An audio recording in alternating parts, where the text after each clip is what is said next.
મિત્રો, મારા બોસમાં હવે આમૂલ પરિવર્તન આવી ગયું છે. નબળો હવે સુધરી ગયો છે. આ સુઈજા અચાનક જાગૃત થઈ ગયો છે. પહેલા અમારી પીઆરઓના ઉત્કર્ષની વાતો કરતો હતો, પણ હવે ગુજરાતના ઉત્કર્ષની વિકાસની વાતો કરે છે. તમે નહીં માનો, સીએમ બ્રાન્ડ કુર્તા પહેરીના ફંક્શનોમાં હાજરી આપે છે. ઓફિસનું વાતાવરણ એકદમ નંદનવન જેવું થઈ ગયું છે. ગિરીશ કુમાર, ગ્રીન ગુજરાત મુબારક. આપણું ગુજરાત વૃક્ષોની ગીચતામાં આખા ભારતમાં બીજા નંબરે આવે છે.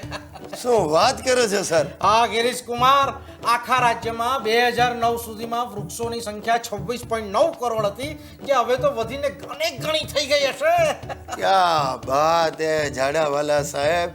અરે આપણે ધન્ય છીએ કે આવા હરિયાળા ગુજરાતમાં જીવીએ છીએ. અરે 5000 ગામોમાં 5000 સ્વર્ણિમ વનોનું નિર્માણ થયું છે.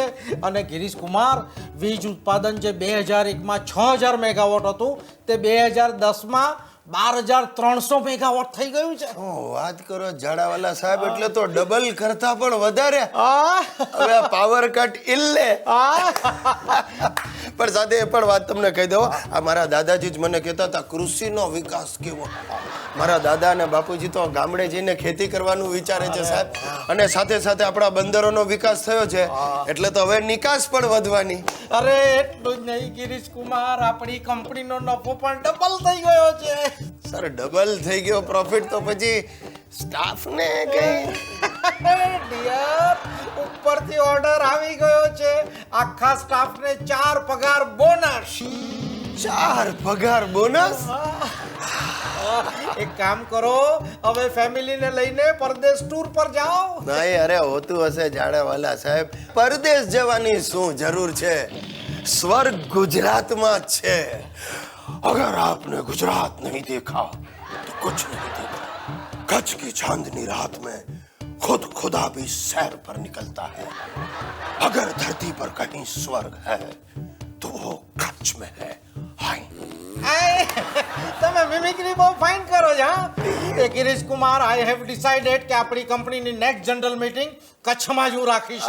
હા જાડાવાલા સાહેબ, એ શિયાળે સોરઠ ભલો ને ઉનાળે ગુજરાત, એ ચોમાસે વાગડ ભલો પણ મારો કચ્છડો બારે માં. મારા પ્યુનને મેં ઓફિસમાં પૂછ્યું, એટલે તને ઇંગ્લિશ આવડે? મને કે હા આવડે. મેં કહું બોલ. તો કે ઇંગ્લિશ. હવે તો તું ભાઈ મગજના લમણા નહીં લે ને.